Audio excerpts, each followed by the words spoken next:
Bismillahirrahmanirrahim. Assalamualaikum warahmatullahi wabarakatuh. Waalaikumsalam warahmatullahi wabarakatuh. Alhamdulillah di bulan Mei ini bisa bikin podcast lagi sama Bunda, bisa ngobrol lagi kayak gini, kayak bulan lalu. Alhamdulillah aku sama Bunda di bulan Mei ini ngerasain berbagai momen-momen yang tiba-tiba datang, cerita-cerita yang aku berharap gak datang, gak muncul, tiba-tiba muncul. Walaupun begitu aku sama Bunda jadi ngerasain punya banyak pelajaran, punya banyak hikmah yang kita bisa petik dari berbagai momen yang kita dapetin. Kalau aku tadi gitu, kalau Bunda gimana tentang momen-momen ini yang tiba-tiba muncul aja gitu? Tiba-tiba muncul semua, tiba-tiba serba dadakan. Jadi dari Idul Fitri boleh ya, rasa dari Idul Fitri itu alhamdulillah Idul Fitri tahun ini tuh berbeda sangat. Walaupun hal remeh-temeh kemarin yang menginspirasi cerita Nazif, bahwa kita semua bisa melihat contoh dari seseorang laki-laki yang betapa menyayangi istrinya walaupun hanya sekedar mengambilkan sepatu dan memasangkannya. Dan itu Masya Allah. Yang dilihat orang remeh-temeh, tapi sebenarnya bukan remeh-temeh gitu ya. Iya, benar-benar mungkin buat pelaku itu hal yang udah biasa dan karena udah sering dilakukan. Kalau sering dilakukan ya udah biasa, remeh-temeh aja gitu. Dan jadi nggak biasa karena kita baru ngelihatnya. Iya. Ya, dan itu spesial buat orang lain yang melihatnya. Dan berarti pada saat kita melihat nextnya adalah bisa menjadi pilihan buat kita. Kita hanya sebagai penontonnya lagi aja, atau kita berubah menjadi pelaku hal-hal tersebut. Itu satu. Yang kedua, hal-hal yang mendadak yang bisa bikin hati dan semangat naik turun mengerjakan apa yang harusnya kita kerjakan. Wow, memanagenya itu adalah perlu latihan sih. Perlu latihan. Kadang kan pasti Nazif karena kan tiba-tiba ada momen yang kita kayak nggak bisa ngatur emosi, tiba-tiba deg-degan, tiba-tiba panik, bahkan sampai marah. Aku juga masih kayak gitu sih. Nah ya Bunda juga. Kalau Bunda lihat. Ya Bunda pernah pasti nggak gitu, tapi aku ngeliat Bunda walaupun di momen kayak gitu tuh bisa lebih ngontrol emosinya, bisa Masya Allah banget. Itu tuh gimana tips and triknya tuh? Pada saat Bunda juga suka nyet di depan Nazif punya apaan sih Bun? Mungkin gitu. bisa kasih tahu Bun tips and triknya sedikit aja. Ya kadang kayak gitu mungkin karena kita lagi nggak di gelombang yang sama ya. Jadi yang satu bisa bersabar, yang satu lagi curut gitu kan. Ya itu harus saling melengkapi lah ya, mau gimana kan kita menjalani waktu itu, mengisi waktu itu adalah sebagai bidak-bidak caturnya Allah ya. Iya. Yang Allah yang ngatur, tapi memang apa yang kita dapat, yang tadi Najib bilang yang dadakan muncul itu udah menjadi kode dan kodar buat kita.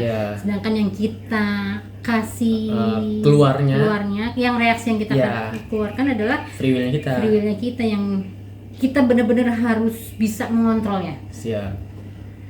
Bismillah, siap ya. Maksudnya itu sebuah ujian loh sebetulnya itu. Setiap waktu bisa dapat ujian dari Allah, gimana kita bereaksi terhadap sesuatu yang Allah kasih. Ujian bukan cuma yang tadi kita bilang momen yang gak ngenakin atau ngenakin, tapi ujian juga termasuk yang ngenakin juga. Itu kadang juga jadi ujian juga. Betul. Kadang kita dapat sesuatu rezeki yang enak banget, tapi itu jangan salah bisa jadi ujian dari Allah yang kita akan bersyukurkah atau akan kita jaga itu nikmat itu, atau yang udah kita lupa, kita senang aja lah, nanti kita bisa dapat gampangnya lagi, mungkin gitu. Kita dapat duitnya mungkin sedikit aja nih, tiba-tiba kita banyak duitnya, kita malah pengen jajan dari A sampai Z kayak nggak bisa di manage banget itu nggak sih? Makanya mungkin duit segini aja ya nggak sih Bun? Ya alhamdulillah ya. Alhamdulillah. Kadang bener loh Bunda, kadang berasa ya udahlah, ada plusnya banget bahwa dikasih rezeki sama Allah. Rezeki uang itu segini aja, daripada kita kebanyakan uang nanti kita malah jadi yang kesana ya sini dan nggak bisa menolak segala sesuatu ajakan tawaran itu. Gitu.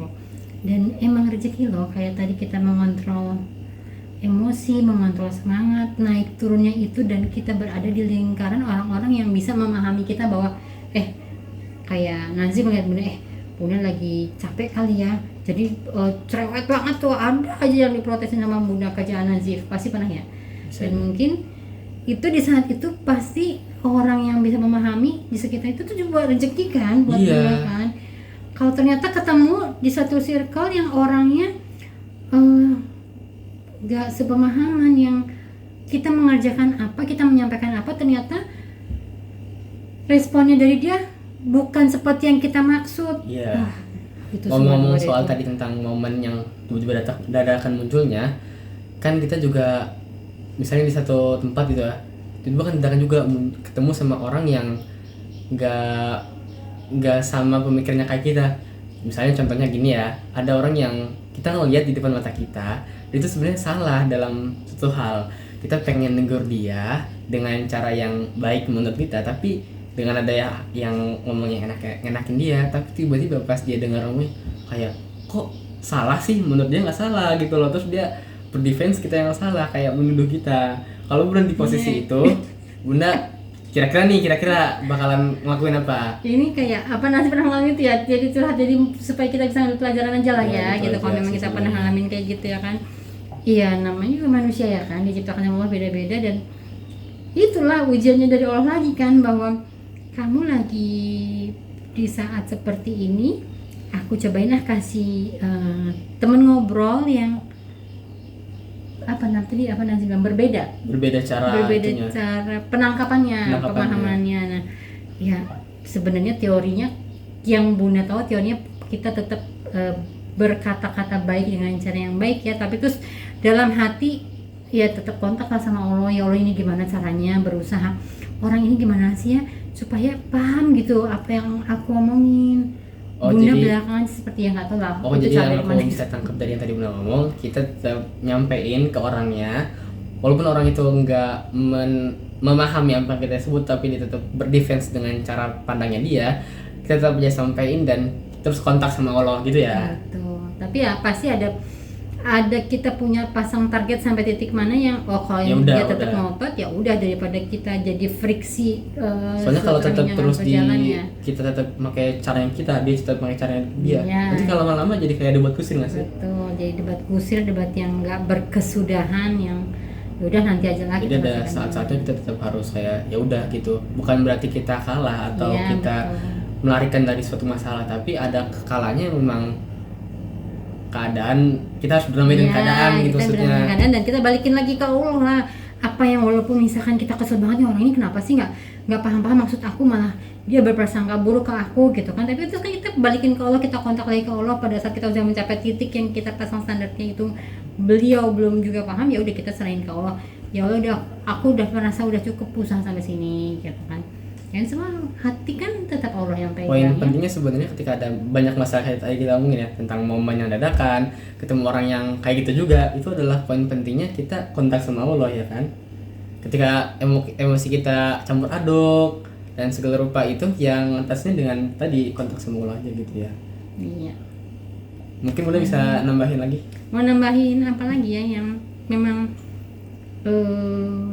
manusia dikasih akal dan cara berkomunikasi yang pasti Allah juga tuntun kita ya dari situ ya, dengan berbagai karakter orang yang kita hadapin, orang ini model gini, orang itu model gitu, dan kita berusaha, bukan bermaksud untuk bermuka dua, tapi kita berusaha mencari cara yang tepat untuk menyampaikan sesuatu kepada karakter ini, berarti caranya begini, karakter yang ini begini caranya gitu.